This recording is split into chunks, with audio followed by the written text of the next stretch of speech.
രാജ്യത്തിന്റെ ആകെ ശ്രദ്ധ ഡൽഹിയിലേക്ക് തിരിഞ്ഞു കഴിഞ്ഞു. ഉപരാഷ്ട്രപതി ജഗ്ദീപ് ധൻകർ രാജിവെച്ചതിന് പിന്നാലെ അടുത്ത ഉപരാഷ്ട്രപതി ആരാകുമെന്നതിനെ ചുറ്റിപ്പറ്റിയുള്ള ചർച്ചകളാണ് നടക്കുന്നത്. എല്ലാത്തിനുമപ്പുറം ആ ചർച്ച ശശി തരൂരിലെത്തി നിൽക്കുന്നത് ഏവരെയും, പ്രത്യേകിച്ച് കോൺഗ്രസുകാരെ ഞെട്ടിക്കുന്ന ഘടകമാണ്. പാർട്ടി വിരുദ്ധനെന്ന് മുദ്രകുത്തി കോൺഗ്രസിലെ ചില നേതാക്കന്മാർ കഴിഞ്ഞ മണിക്കൂറിൽ ശശി തരൂരിനെ വളഞ്ഞിട്ടാക്രമിച്ചിരുന്നു. പാർട്ടി പരിപാടികളിൽ നിന്നും മാറ്റി നിർത്തുകയും ചെയ്തു. ഇതിനിടയിലാണ് അപ്രതീക്ഷിതമായി ഉപരാഷ്ട്രപതി രാജിവെക്കുന്നതും ചർച്ചകൾ ശശി തരൂരിൽ എത്തി നിൽക്കുന്നതും. ഇവിടെ തരൂരിന് മുന്നിലുള്ളത് RSS എന്ന തടസ്സമാണ്. ശശി തരൂരിന് കോൺഗ്രസിൽ ഒരു ഇരിപ്പിടം സമ്മാനിച്ചതിന് പിന്നിൽ RSSനെ തുറന്നെതിർത്ത സമീപനമുണ്ട്. ദേശീയ മാധ്യമങ്ങളിലടക്കം RSSനെ പൊളിച്ചുകാട്ടി തരൂർ നടത്തിയ വിമർശനങ്ങൾക്ക് വലിയ സ്വീകാര്യത ലഭിച്ചിരുന്നു.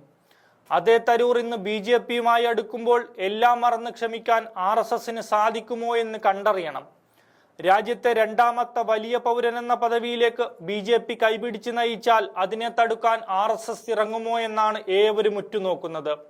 രാഷ്ട്രസേവനത്തിനായി തന്റെ യോഗ്യതക്കൊത്ത പദവികൾ കേന്ദ്ര സർക്കാർ ഇനിയും വാഗ്ദാനം ചെയ്താൽ സ്വീകരിക്കുമെന്ന് തരൂർ പറഞ്ഞതിനു പിന്നിൽ ഉപരാഷ്ട്രപതി കസേരയാണ് ലക്ഷ്യമെന്ന കാര്യത്തിൽ തർക്കമില്ല.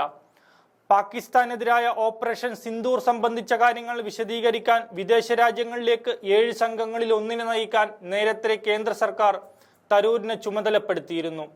കോൺഗ്രസ് നൽകിയ പേരുകൾ വെട്ടിയാണ് കേന്ദ്രം തരൂരിനെ ഉൾപ്പെടുത്തിയിരുന്നത്. ഇത് രാഷ്ട്രീയ വിവാദങ്ങൾക്കിടയാക്കിയിരുന്നു. ഇതിന് പിന്നാലെയാണ് രാഷ്ട്രീയ മാറ്റം സംബന്ധിച്ചുള്ള ചർച്ചകൾ ഉയർന്നത്.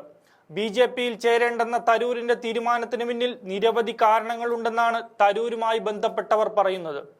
ആദ്യത്തേത്, ഒരു മതനിരപേക്ഷ ബുദ്ധിജീവി എന്ന നിലയിൽ തരൂർ ദീർഘകാലമായി എഴുതുകയും പ്രസംഗിക്കുകയും ചെയ്തു പോന്ന കാര്യങ്ങളെയെല്ലാം പെട്ടെന്നൊരു ദിവസം നിരാകരിക്കുന്നതിന് തുല്യമാകും BJPയിൽ ചേരുക എന്നത്.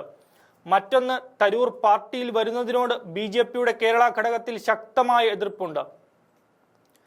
തെരഞ്ഞെടുപ്പ് പ്രസംഗം സംബന്ധിച്ച് തരൂരിനെതിരെ നൽകിയ അപകീർത്തിക്കേസിൽ ഉറച്ചു നിൽക്കുകയാണെന്ന് BJP സംസ്ഥാന പ്രസിഡന്റ് രാജീവ് ചന്ദ്രശേഖർ വ്യക്തമാക്കിയിരുന്നു.